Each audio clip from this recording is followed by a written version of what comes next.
Good afternoon. My name is Olgun Akbulut. I'm a human rights and constitutional scholar based here in Istanbul. I'll be the moderator of today's webinar. This event is organized by the Human Rights Academy of the Frederick Naumann Foundation, Turkey. And on behalf of the Academy, I would like to issue you a warm welcome. We have a translation option for Turkish speakers. You should choose down there at the interpretation channel, the Chinese channel. Unfortunately, Zoom has not yet developed a Turkish channel there. Türkçe için lütfen interpretation kısmında Çince, Chinese kanalı tercih ediniz. I'll be more than happy to forward your questions to our speaker. So please submit them on either at the chat platform or Q&A session here at Zoom. And just a short note, this event is being recorded and is going to be broadcasted at social media channels of the foundation. So today we are holding the second webinar of the Academy's webinar series on COVID-related human rights issues. Our topic today is minority rights in the context of COVID-19. The pandemic has affected everyone's life, but minorities are among the vulnerable groups affected perhaps the most. In some countries, they were singled out as a group spreading the virus. In some areas, they are experiencing limited access to healthcare and testing. In some regions, they have difficulties to receive information about the virus in their mother tongue. And as a result, they are fighting against inequality while struggling with the virus like everyone else. So we have a lot of issues to discuss. I'm going to stop here and invite our distinguished speaker, Professor Sia Spiliopoulou Åkermark.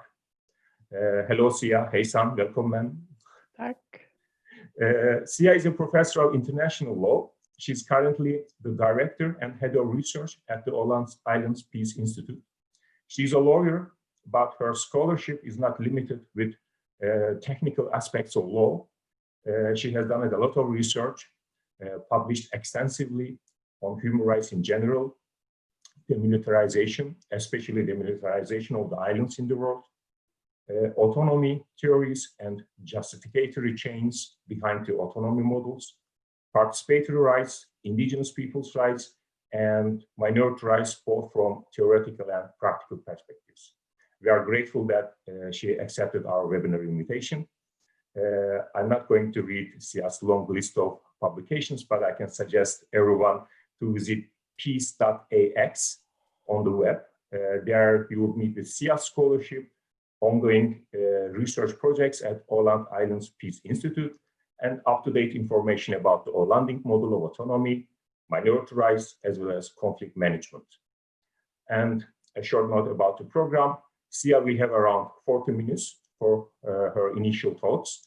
Then we are going to have a Q&A session with the members of the audience. And altogether, we are planning to complete the event in 1.5 hours.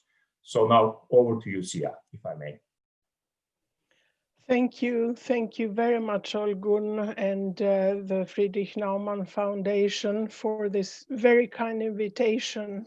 It came as a surprise far away and a lovely surprise, because at these times when we feel a bit claustrophobic, almost, if you're in an island, you are a bit claustrophobic. It's wonderful to know that you can communicate from the north of Europe all the way to Istanbul on these questions that are uniting us and the challenges that are particularly challenging for minorities around the world, not only in Europe, but around the world. I will try to start sharing my screen and go straight on, and then we can have the discussion later on. Yes, so let us try to see whether this works.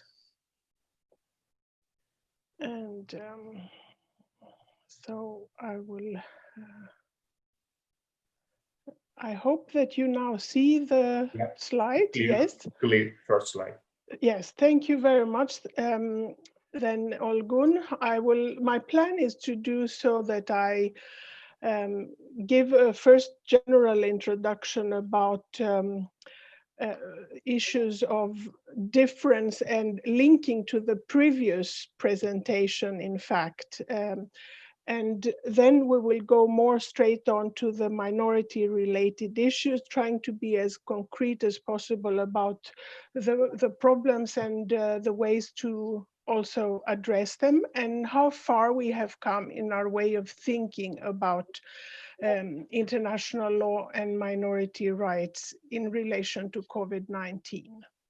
I must say that since I'm not a medical doctor, and for the time being we are in good health, all of us, I find the virus a very fascinating experience, because it's such an invisible small thing, which is nearly beautiful in its appearance when you see these pictures that the medical doctors create.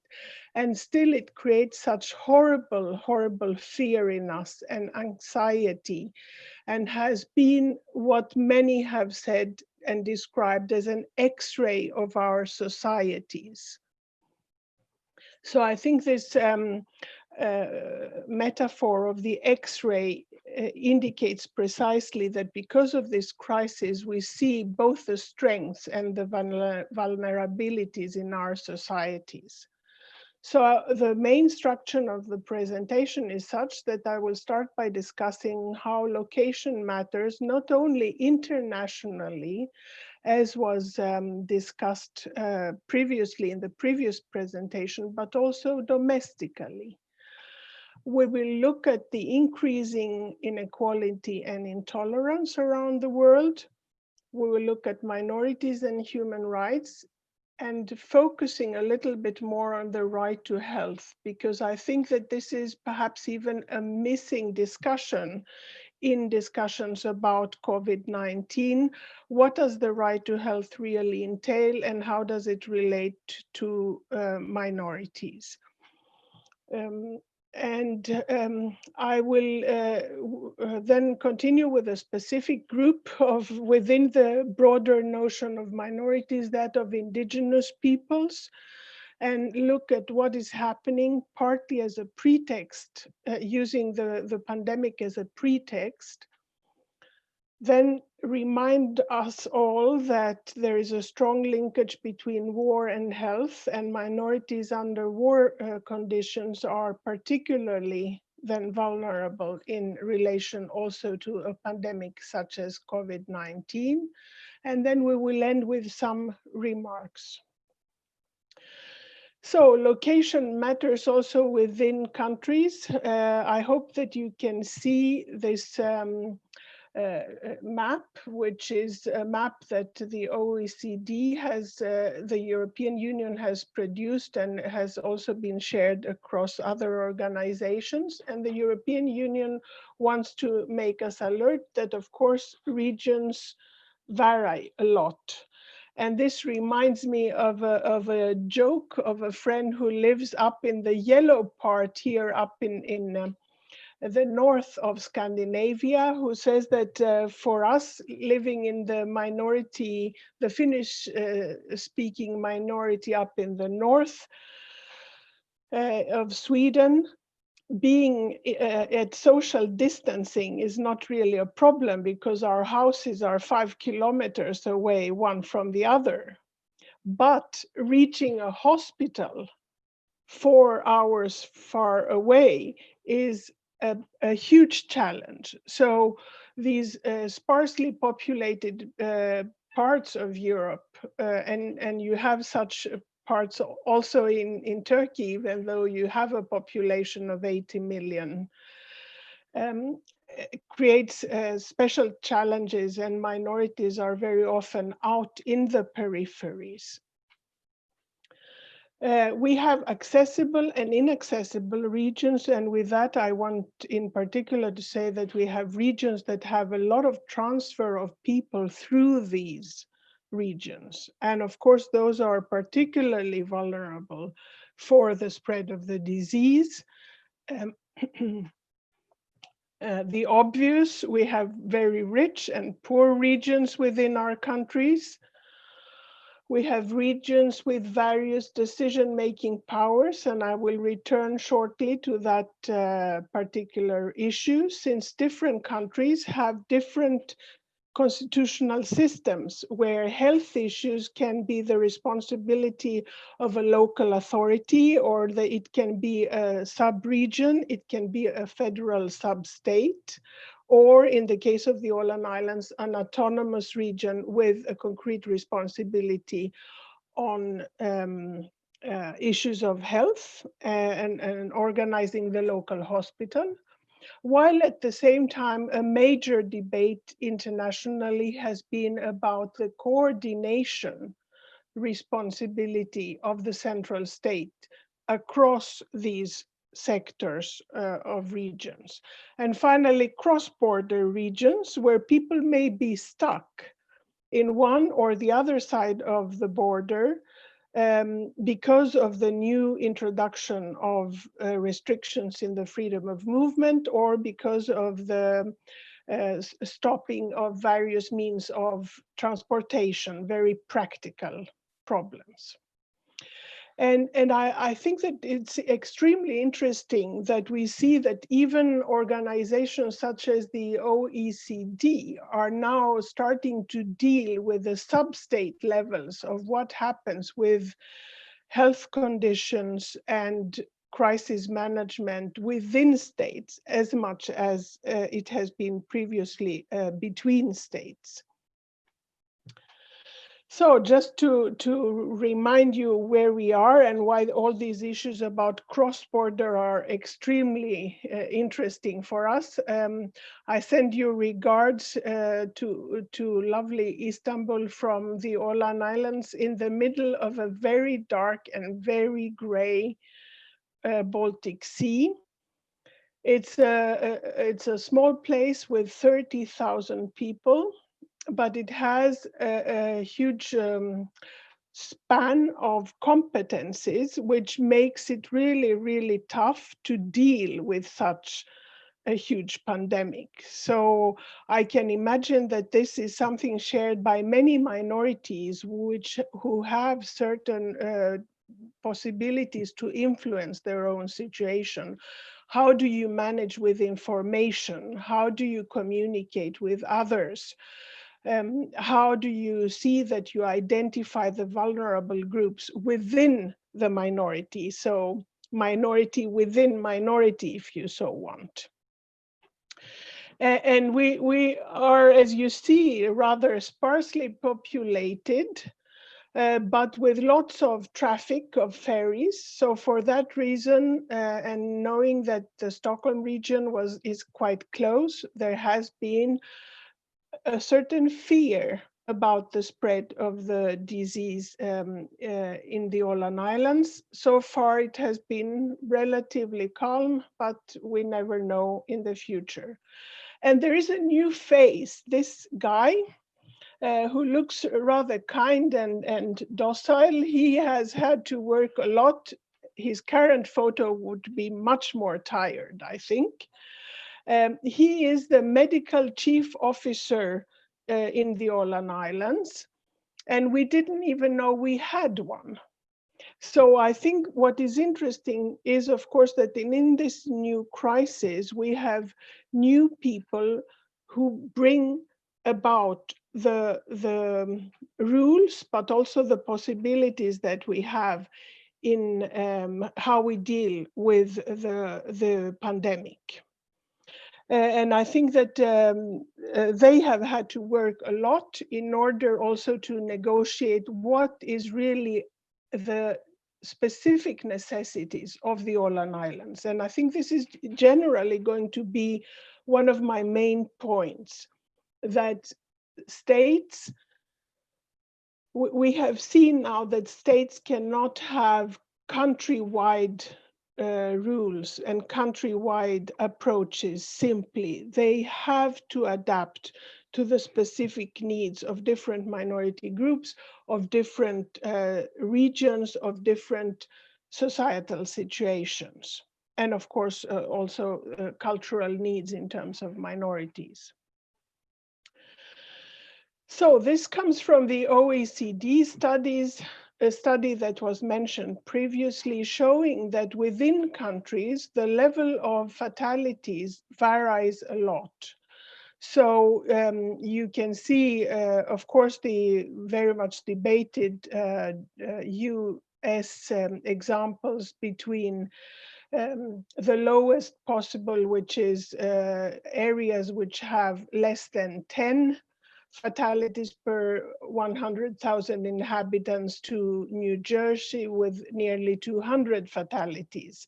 So much greater risk of being infected and dying in different parts of countries. And the same goes also for Stockholm in relation to the rest of Sweden.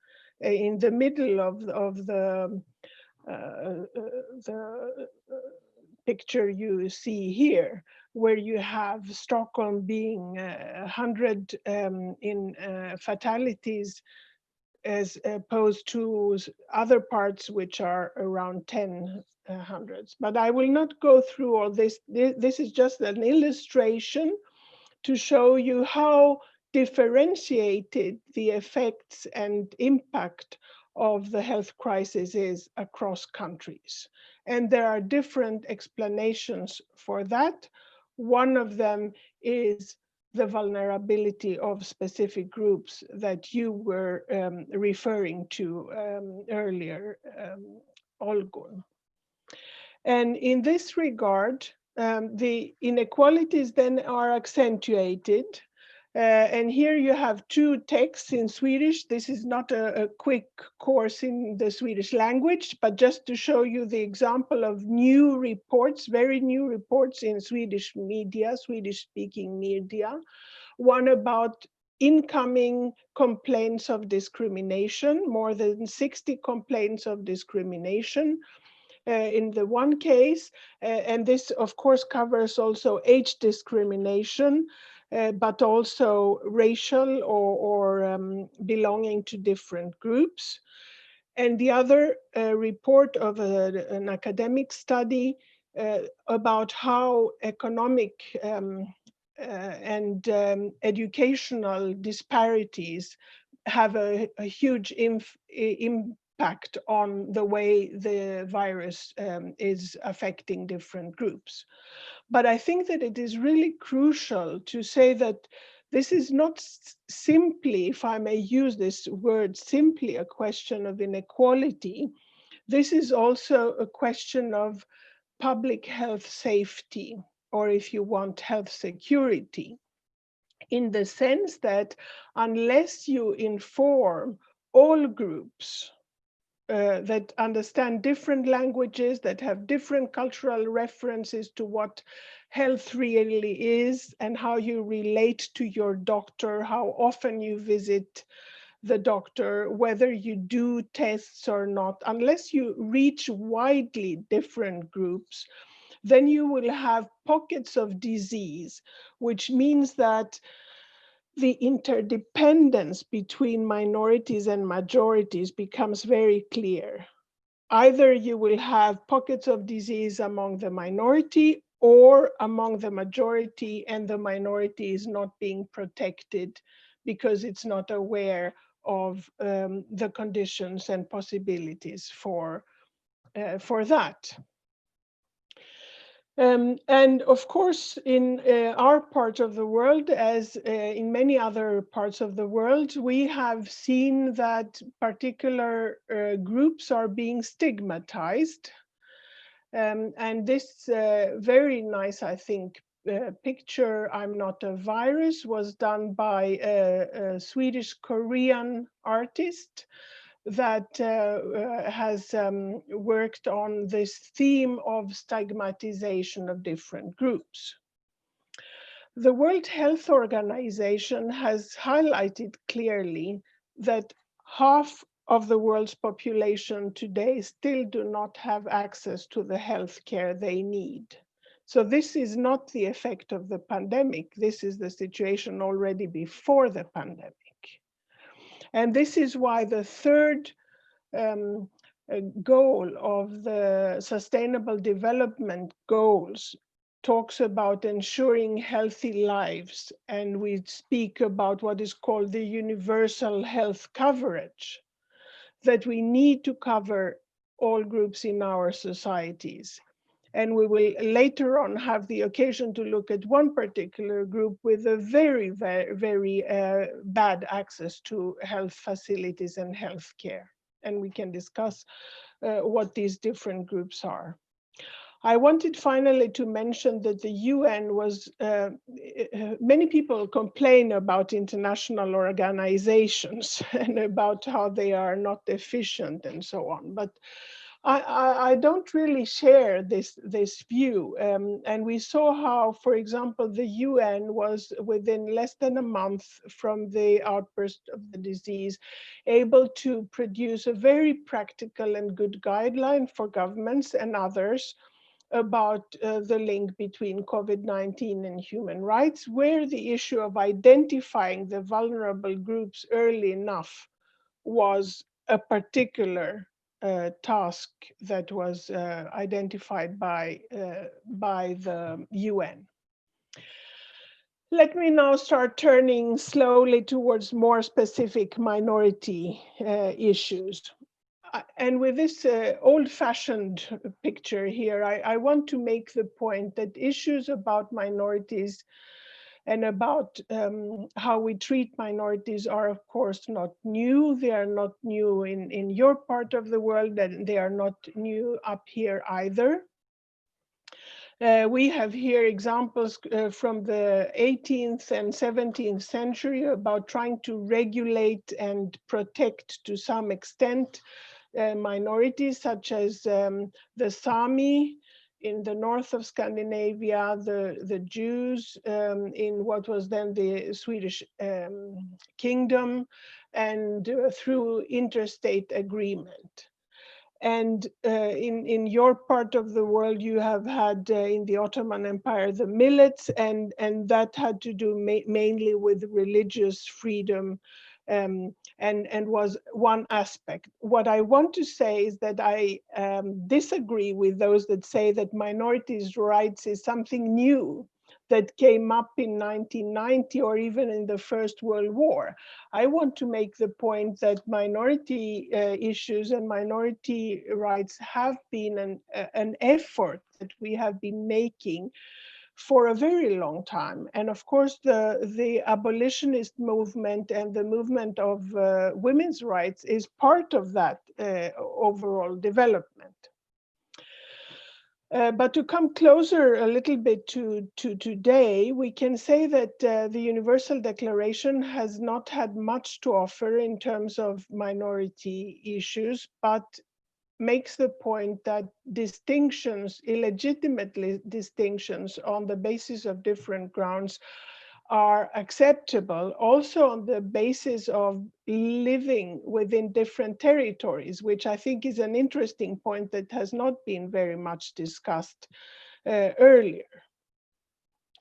And most importantly for us in this particular discussion, the Universal Declaration recognizes the right to health, mentioning specifically medical care and access to medical care and social services, but also looking into the importance of food in this respect.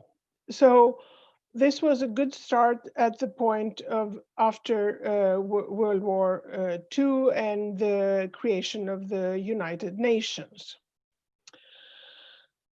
I don't want to go into a lengthy discussion at this point about who is a minority and so on. I want to say basically two things. First, that we have known pretty much in a descriptive way very well what a minority is. It was described already by the Permanent Court of International Justice in the 30s about a group with a special identity, which can be of different attributes, such as religion, language, culture, and tradition, and a will and an effort to maintain and preserve elements of that identity.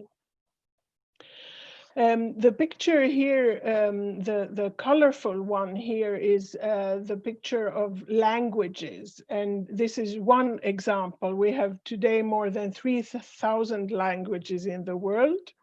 You were talking about the Zoom Chinese version. That may be explained with this brown big circle, because Mandarin is the biggest language in the world today, so that may not be such a huge surprise. But we have languages with just 100 few of speakers over the world, and a disappearance of languages. Some estimates have been made, and the idea is that between 10 and 20% of the world's population today belongs to a minority. So the variety of the size and the power and the attributes is, of course, very, very big. But language is important in health situations, because much in any crisis, a huge part is that of communication in handling such a crisis.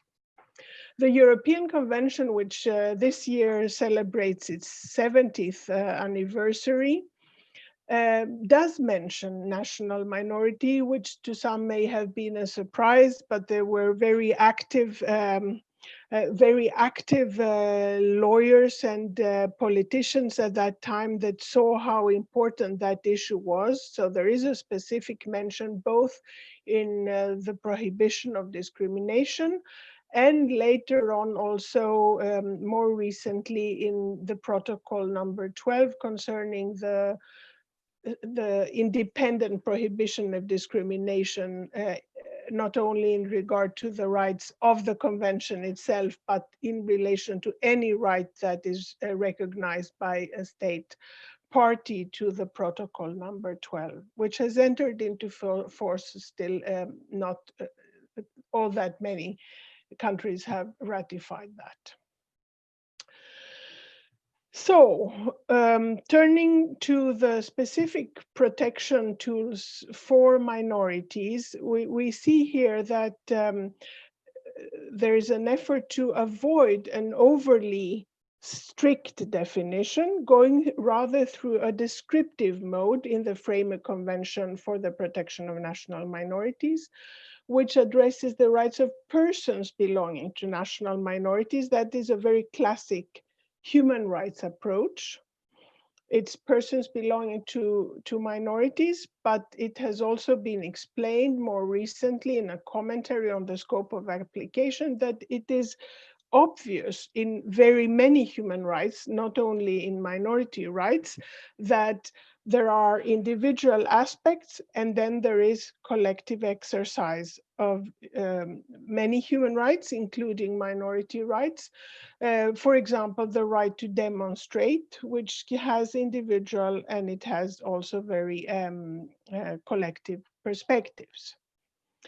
And my point in my own research that you were so kindly mentioning earlier, I have really defended this view that it is the flexible and more functionally oriented approach to the definition which is important. That is, we can in fact have definitions for different functional purposes. The important thing is to address the needs and conditions of the different groups that we meet and that we are trying to help and affirm. So that has also been the work and approach of the advisory committee, which is supervising this convention, saying that it is up to each case to examine whether it results in unjustified distinctions. So what do then all these things mean with regard to minorities and the right to health in this situation of a horrible COVID-19? Doctors, I have been very interested for this presentation to also look what medical doctors are saying around the world about the disparities and how we address them.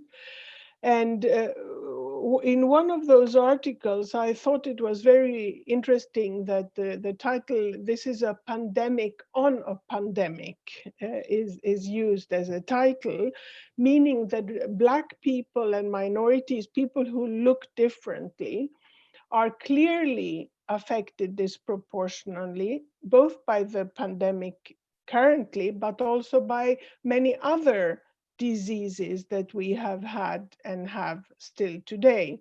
So you see in this citation that we have in infant mortality, for example, and heart diseases, diabetes, stroke, and so on are all more prevalent among minority groups. And we also see that they often experience various types of prejudices and stereotypes when meeting the health system.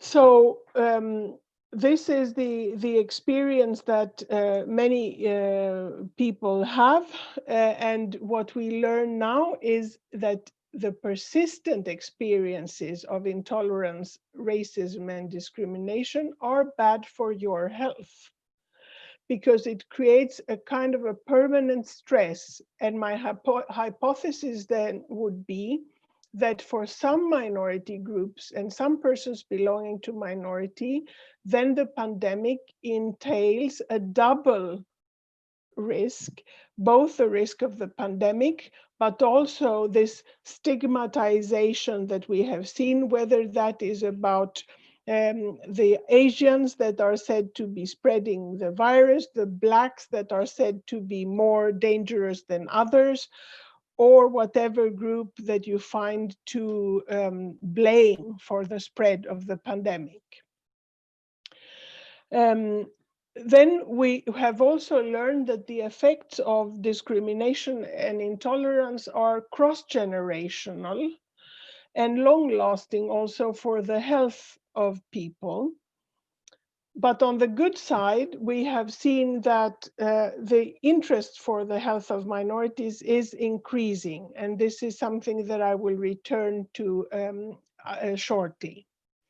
So this is an example of a recent pre-pandemic report, 2006, about the psychosocial health and unhealth of the Sami people. Only in the recent decade or so has the interest on the health conditions of minorities been somewhat more on the increase. And I think that from that perspective, that the pandemic comes as a new reminder that this is an issue that we have been neglecting for a very long time. And of course, this creates these issues of health, unhealth, and pandemic create practical problems, very practical problems for people. One of them, for instance, in the event of death, the possibility to write a will according to your own will.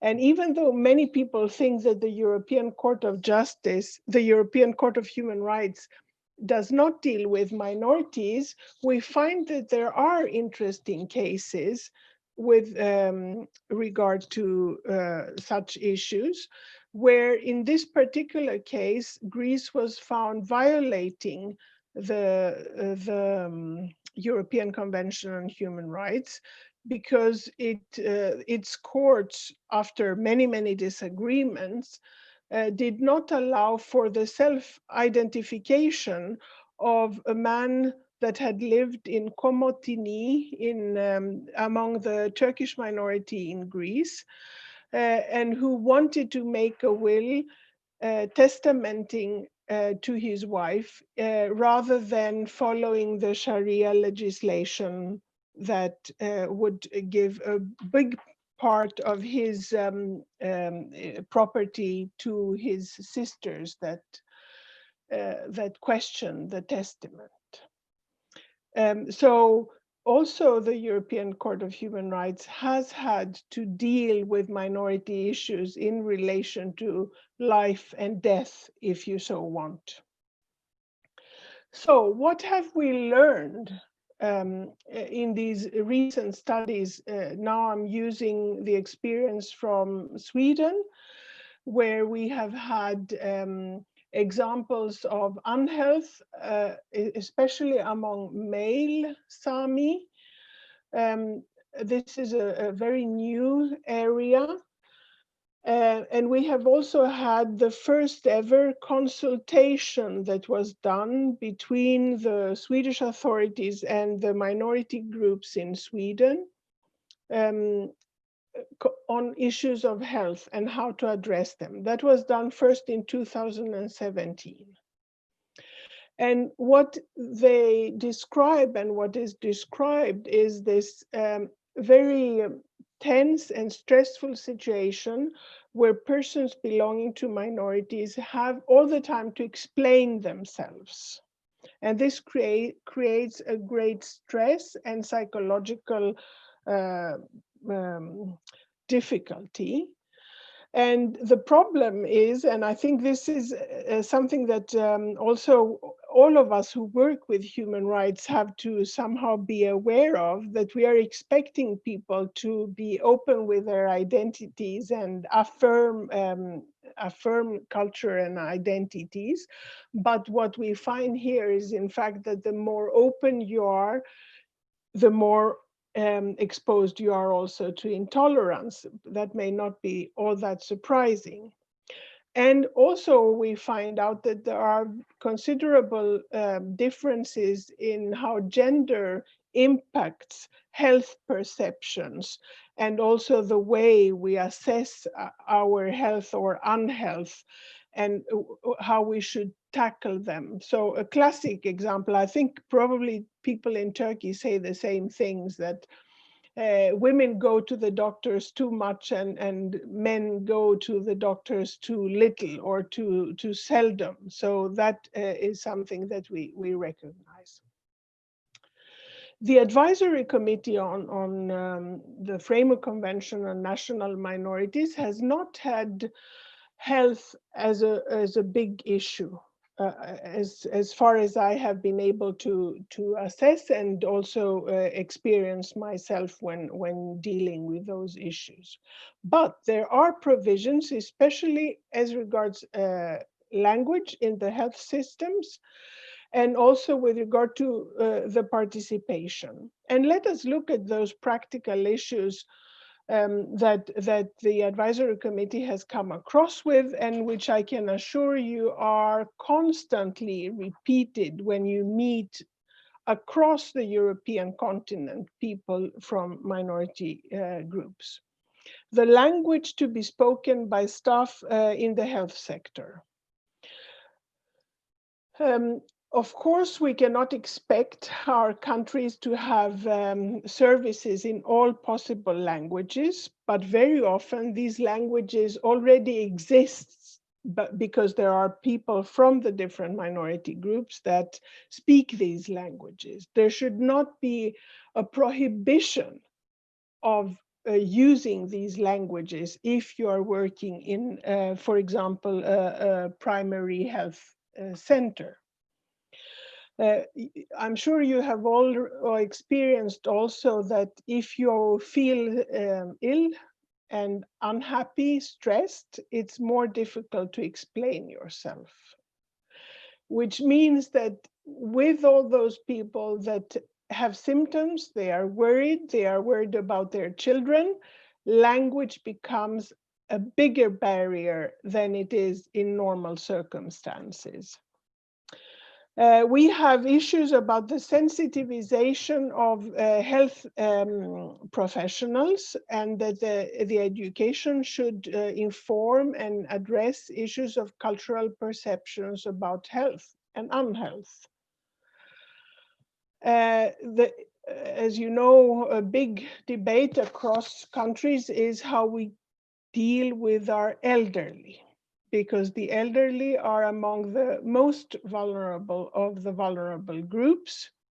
And then the languages in elderly institutions is crucial.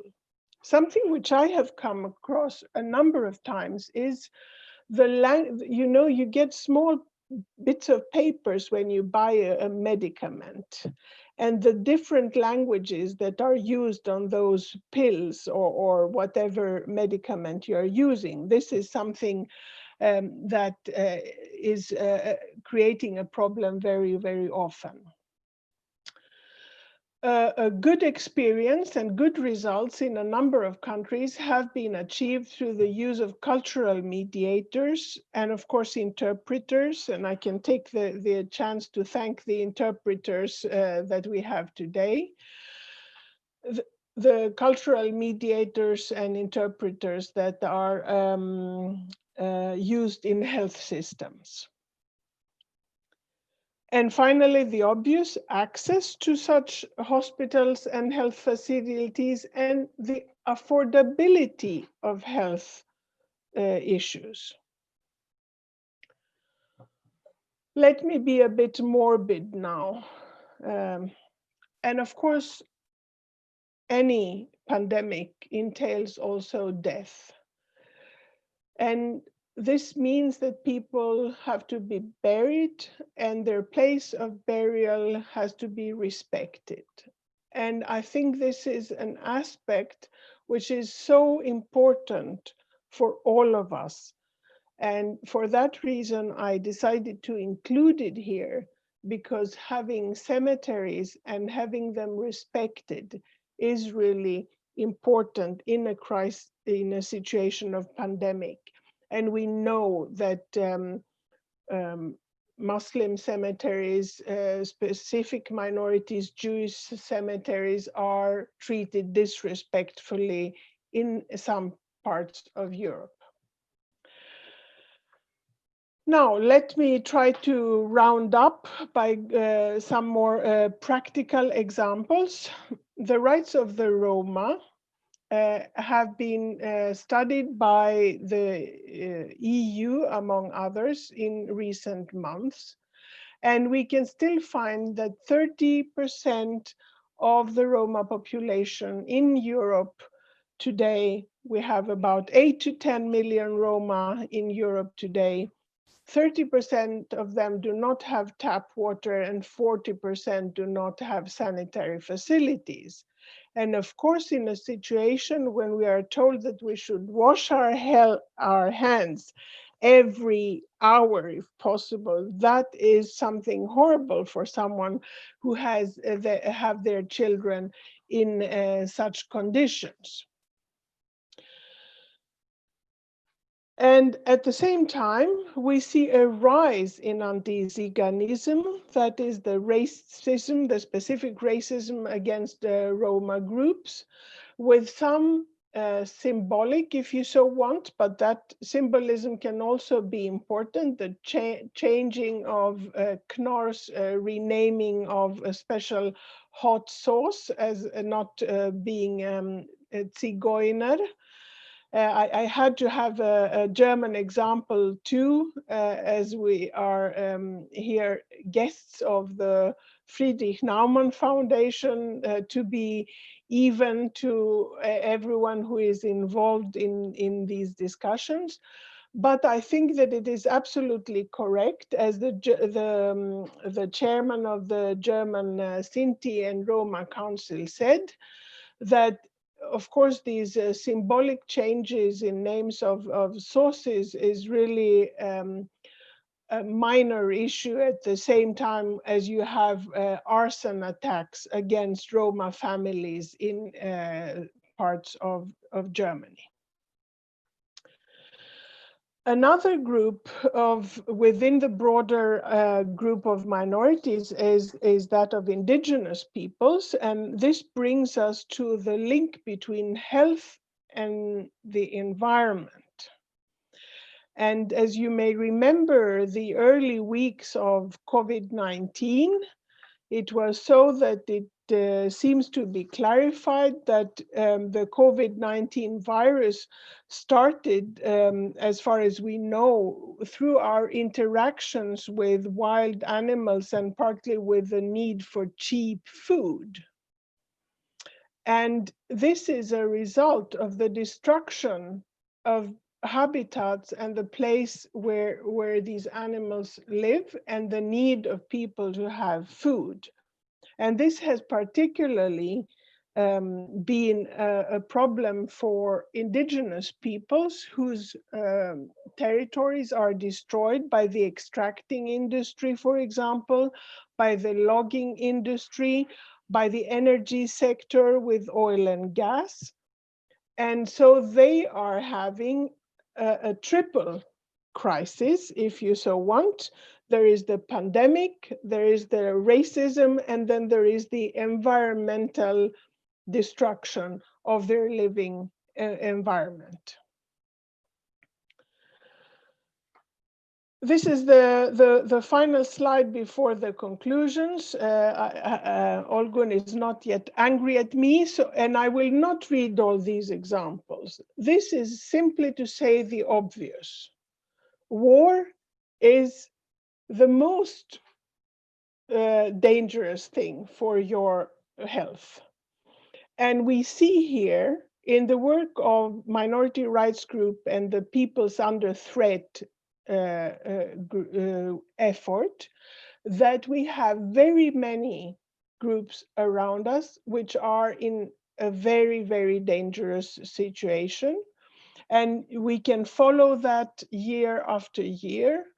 And I can easily say that we have many responsibilities also from the developed world about some of these conflicts.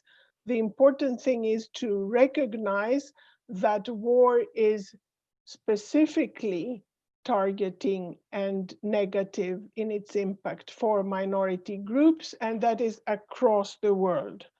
So we have to deal with the effects of war as much as we have to deal with the effects of the pandemic. Let me now come to the concluding points. Of course, I think that it's really embarrassing and horrible that we have all these comparisons of countries who say, oh, we are so much better than you, we have dealt with the pandemic more successfully, look at those and so on. And as they say in English, hindsight is 20/20. This means that when you look things at what has already happened, then you can see perfectly well. Yes, but now we are in the eye of the storm, and the real effects will be only seen afterwards. Now we have to deal as much as we can with the real problems. And for that reason, we have to focus on health. And we have to focus on the fact that cooperation works. We have seen it in the World Food Program that received the Nobel Prize this year. We have seen it in how the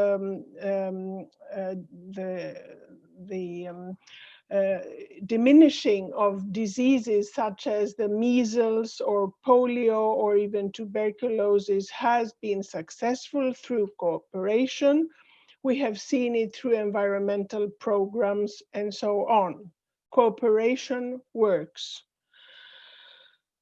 We have, in this work with health in focus, we have to increase our attention to the specific needs of minorities and to make adjusted responses, not general responses only, but also adjusted responses. In one sense, we have to be grateful to this horrible virus, beautiful and horrible virus, that it works as an X-ray for our very unequal societies. And we need to remember, as was done long before the pandemic, Amartya Sen explained that starvation was managed most successfully in countries, any situation, and of course he used India a lot as his example, under conditions of freedom of expression. Because then you can contest the measures, you can receive the information about the vulnerabilities, you can discuss what is more successful and more needed. And as mentioned, racism, environmental degradation, and a pandemic at the same time, what I call the REP, is a big challenge, but we have been able to meet challenges before. So I would say rather REP struggle than RIP capitulation. Thank you very much for letting me speak for so long, Olgun and everyone. Thank you. So thank you, Sia. Thank you for these terrific remarks. So I have a long list of questions, by the way, but before moving on to questions, I would like to remind to the members of the audience that we not only welcome questions, but if you would like to contribute to the discussion with your own comments, observations, views, you are very welcome. You can post them either at the chat or Q&A function. So now let me start with the questions. We have more general type of questions and also quite many questions about the vaccination. But I will start with the more general ones, in fact. One of them reads as the following. What are some promising practices to protect minorities during the pandemic? And there is also a very similar question to this one, so I will just add it here. And it also says, what we can do to combat the adverse effects on the minorities as regular citizens. Is that okay to respond? Of course, I think if there are many questions, we need to combine them. Yes, successful practices. I think that, first of all, one of the experiences that we have is that in those countries where there have been structures, such as health mediators, or there have been materials already in the different languages, there we have had a better response. Yes, so I think this says that what really counts is what you do in the long run. Yes, so I think there needs to be a continuity. And of course, it is also so that if you are very vulnerable and you meet a doctor, trust. The issue of trust has been very much highlighted. And trust is not something that you bring about very easily. So the medical profession and of course sub-regions and regions and states have to work on these trustful relations with the different groups. And I think this is where we see the better results. Then we of course also have different age structures in the different minority groups, and that is something you need to take into account. So if you have a very youthful minority group, let's say this way, then you need to use perhaps one type of communication and one type of messages and so on. And in this respect, I must say that I really appreciate, if you haven't followed the African music movement in relation to the COVID-19, then you should look for it, because they have made fantastic songs. I really like dancing and singing. And it is also because people do not read newspaper every day. These people may not use the television the way we have. So having the radio playing these songs with all the necessary information is fantastic. And in fact, Sweden has been imitating the Africans through Dr. Alban, who is one of our best musicians. And Dr. Alban has been also studying medicine at the Karolinska Institute. So he knows the music scene in Africa. And he did the same, because also we have problems among young people, not only minorities, that do not follow because they don't use the classic media channels. Yes, and the best ways, I think I have covered most of what I can think of at the moment. Thank you. The next one is, do you think that the related data on how minorities are affected by the pandemic is reachable and accurate? It also says that Office of the United Nations High Commissioner for Human Rights does not have relevant data yet. Yes, you're right. It is so that we are still collecting the information, and we are still trying to see how it really works. As you know, with statistics, we do have different ways of gathering statistics in terms of minorities. And some countries and some groups are more hesitant than others. And one of the reasons for that is that some groups fear that the absolute control of where they are and how they are and is a too strong surveillance, and that may be a danger for them in the future. Then we have also the problem of states that do not recognize certain identities, and then these identities disappear from the statistics. And we have also the problem of different groups and subgroups using different names. So always this very fine-tuning of statistics is problematic. But I believe very much on what is happening at the local level, because at the local level, you do have a better understanding through the school structures, through the medical health care center, of the different needs. So I think there needs to be a lot of communication between the assessment that will be done later on and what is now. At the moment, we are in the eye of the storm.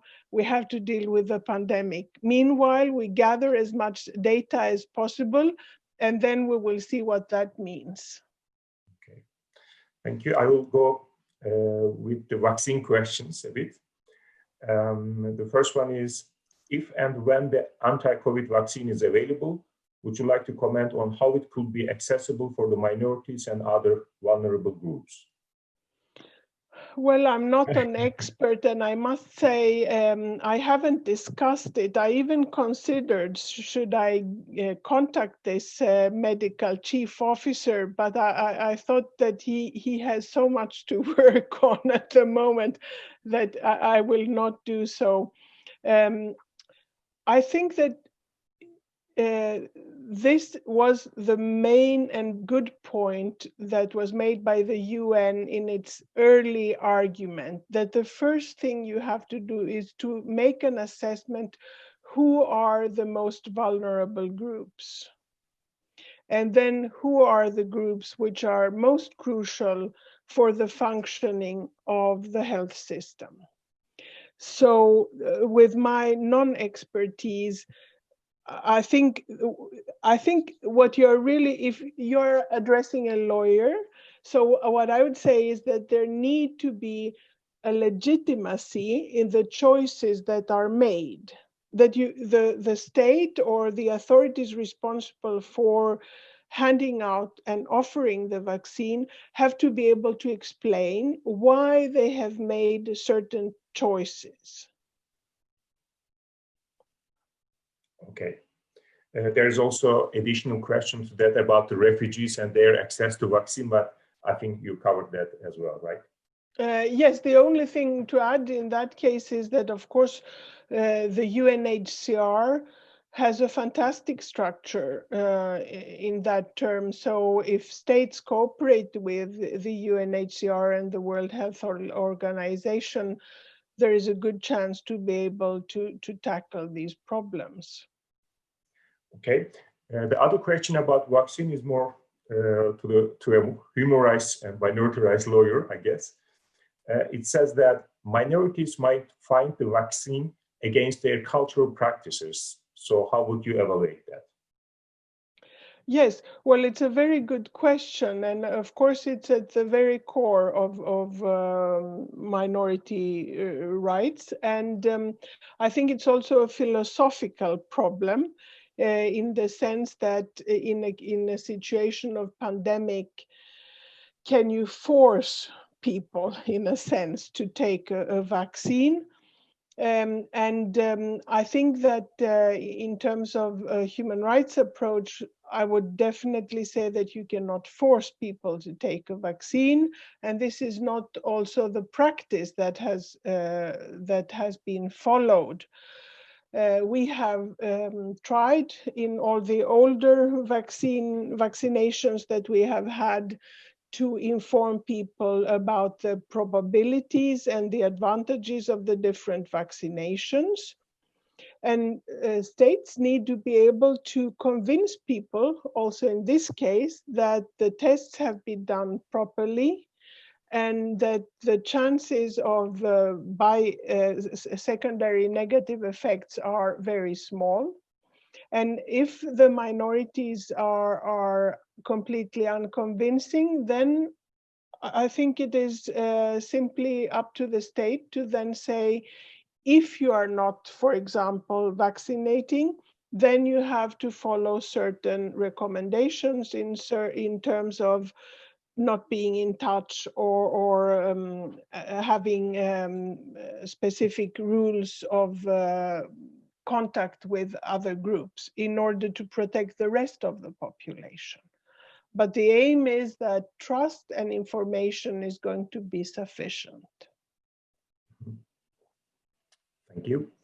The next question is, can we differentiate the effects of the virus vis-a-vis different minority groups, such as racial, ethnic, linguistic, religious?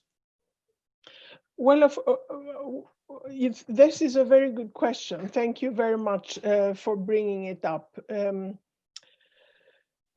The vulnerability of minorities can depend on very different things. Yes, so I use the example of the Roma and socioeconomic vulnerability, and often not a very high standard of education. But we also have other groups of minorities who, for cultural reasons, may be more vulnerable to the pandemic. For example, if you have a very strong culture of huge festivities, big marriages, for example. Yes, we have had such situations, and I know how you celebrate marriages in Turkey, and I know that it's horrible not to be able to have your dreamt marriage for some people, or the contrary, if you have a funeral and you are not allowing more than a handful of people to participate. These are sacrifices that we have, and some groups are, of course, more rigid and stringent in their approach to such cultural rights. And I think this is also an interesting question, because it says, how and when do minorities adapt to the reality around them? And it has been my point through, I'm celebrating 30 years of minority research this year. So I was very happy to be invited. Yes. Well, I'm not sure one becomes much wiser, but this has been a constant thing, that the outer world seems to think of minorities very often as something very, very compact and very continuous. But any any culture, any identity is really changing depending on the environment and has to change. No one becomes a museal piece, whether you know it or you don't, whether minorities and majorities know it or not. And so I think that what is really interesting and will be interesting later on is what discussions take place within minorities about adjusting to what the necessities are. And for that reason, I think that such crises are also testing not simply the solidarity within the group, but also the, if you want, the participatory capacity within groups. Okay, thank you. The other question reads as the following. The COVID-19 treatment and the prices of vaccine costs a lot to states. Developing countries may not be able to provide this treatment to all citizens because of not having enough sources. In that case, where do we draw the line regarding state responsibility to provide healthcare? Yes, well, I will answer to that in a very personal way, because I think this is something that I come to think of often nowadays. I have an elderly mother who is 86, and first now her health starts to be rather unstable. There are different kinds of problems. Of course, I know that some of the health assistance she would need to live most comfortably and have the best attainable possible health are very costly. And costly for the state, not for her or for us. We pay the normal fee in the Nordic countries that we pay. But for the state, for the taxpayer, those are very expensive. And I think that we need to really think of, in terms of both rights, but also our solidarity towards the state as a whole. I think that my mother is a wonderful person, and for that reason, she does think that way. She says, I think that the money of the taxpayer should go to the young people.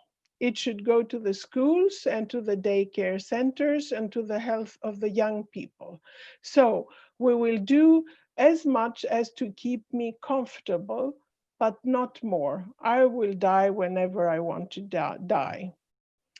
I think these types of questions are more moral philosophical, but of course they are also political, because the state and the responsible authorities have, again, to make this list of priorities. Technology and the medical science has advanced so much today. We can probably do many, many, many things. Do we have to do all these things? I do not believe so. Okay, thank you. We have two questions about Finland and minorities. The first one reads, how are the rights of minorities affected by COVID-19 in Finland? This is the more general one. The next one is about the Finns party, your populist party, I guess. How do they generate policies for minorities, especially within this pandemic? Did any minorities experience any discriminatory or racist policies of the Finns party during the pandemic?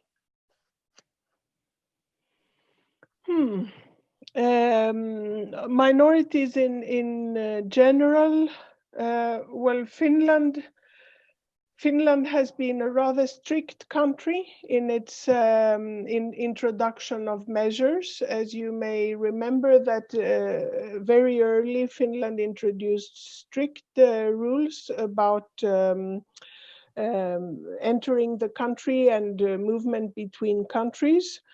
So the problem has not been that high as in many other countries, also other Nordic countries.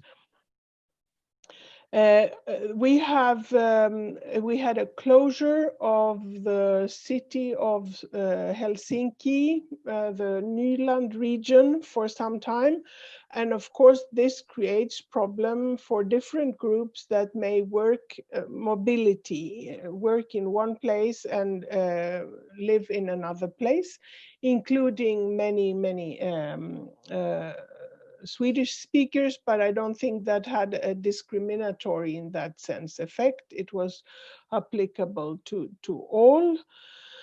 For the Åland Islands, I have already mentioned, and there is a lot of discussion also in the revision process for the new the revision of the Autonomy Act, because the current Autonomy Act does not address situations of emergency or situations of crisis. So, and as you heard early on, we have the legislative competence for health issues. And it was quite evident that there are no routines for how to deal with this. So this is a new experience for the Åland Islands. Then, of course, we have the eastern border, the eastern border, which has also been completely closed towards Russia. And of course, there are many people who also commute and work, and that has been an issue. And equally, a huge debate about the northern front which is the land front between Finland and Sweden. And that region is really interesting cross-border, because you can find a very integrated market and a very integrated labor market, where you have people going from one side to the other of the border for work or for shopping, for relatives or hobbies. So the closure of that border was very, very problematic. And I think all these processes are generating new dynamics about the relation between centers and peripheries. And if I would make a wild guess, I would say that probably there will be an even deeper integration in the north after this experience. So there are practical problems, there are political effects, and we will see what will happen. Yes. Okay, the last one, but it's not a question, it's from me. Okay, Okay. The Nobel Peace prepared. Nobel Peace Prize is awarded to World Food Programme. Would you like to comment on that? Well, I have commented, in fact, perhaps you have seen it, so I won't repeat the same thing. And I also mentioned it, I think, briefly in the presentation. I think the World Food Programme has been a very unknown part of the UN family. Even though its work offers food to millions of people, many of them also in war situations, in refugee camps and so on. For that reason, I also see the very close link between food or starvation, food, and health.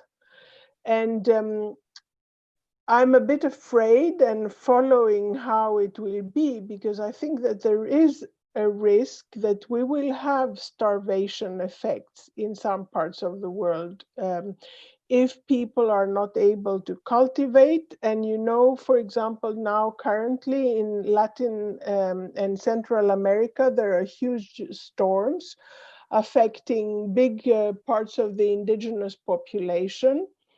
So if that, together with the pandemic and together with the degradation of the ecological environment, that may mean that the prices of food are going to increase.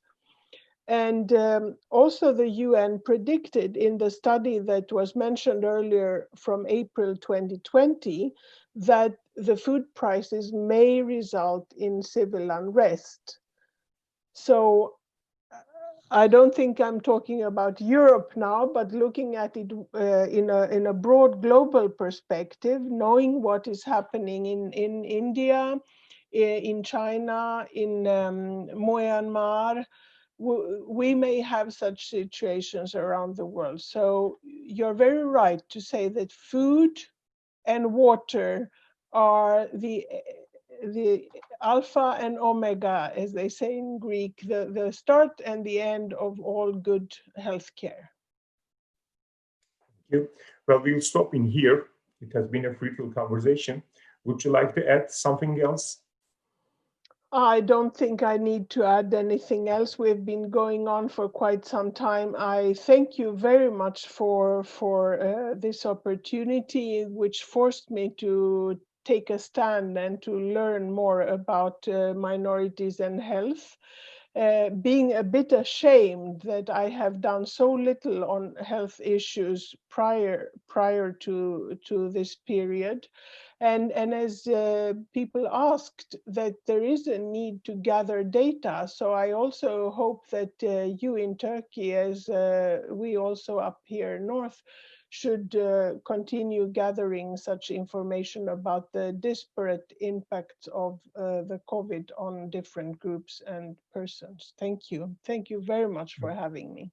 Thank you. Thank you very much, Sia, for being with us this evening. Thank you, FNF program officers, Elif Güney and her assistant, Matthias Baus, working behind the scene. Thank you, our translators, and thank you to the audience for being with us. We hope to see the many members of the audience again in the future events. So stay in touch, stay safe, and help others stay safe. Have a good evening. Thank you.